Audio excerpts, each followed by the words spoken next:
Bravo with you at 3,500 feet, ready for ILS landing runway 24, California. 1436, midway Ferry, company going land full right. I don't know what that was, that cartoon.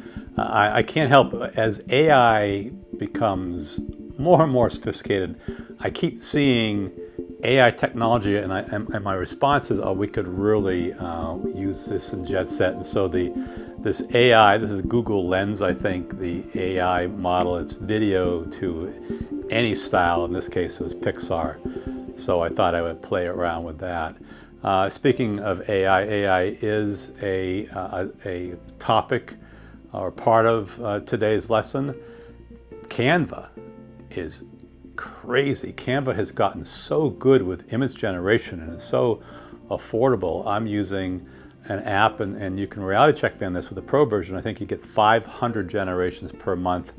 I'm not sure how that translates for teachers to the student Canva that we all use, but definitely worth looking into. My topic today is foreground objects. We've talked in the past about foreground objects, and I have some practical objects, but we've not talked about adding digital objects. And as AI gets better and better, and this podcast studio that I'm in, when I originally rendered the set yesterday, it had a foreground, as you're about to see, or you're seeing it now actually, because I'm superimposing it, that sort of foreground object there with a microphone and it looks like some recording equipment.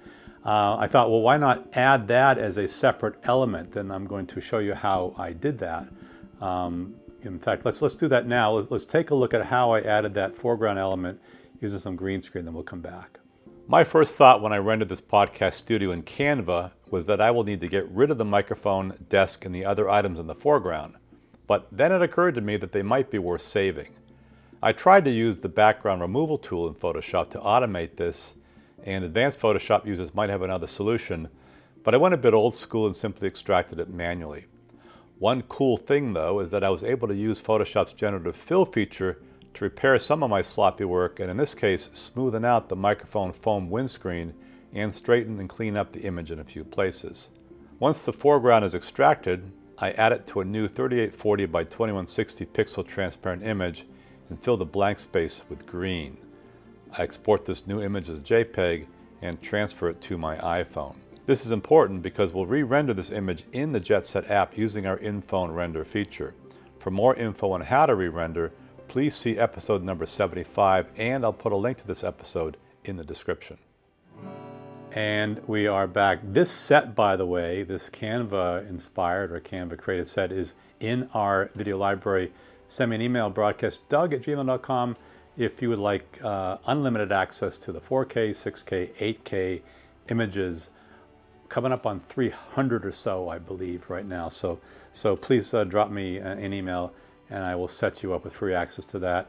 I'll be back very shortly. We're going to take a deeper dive into Canva and how suddenly Canva has become a very legitimate resource for creating backdrops, two-dimensional, three-dimensional backdrops. And we'll talk more about how I took this studio and animated it using artlist.io. As always, please subscribe. Thank you for watching. Be back in a few days. Take care.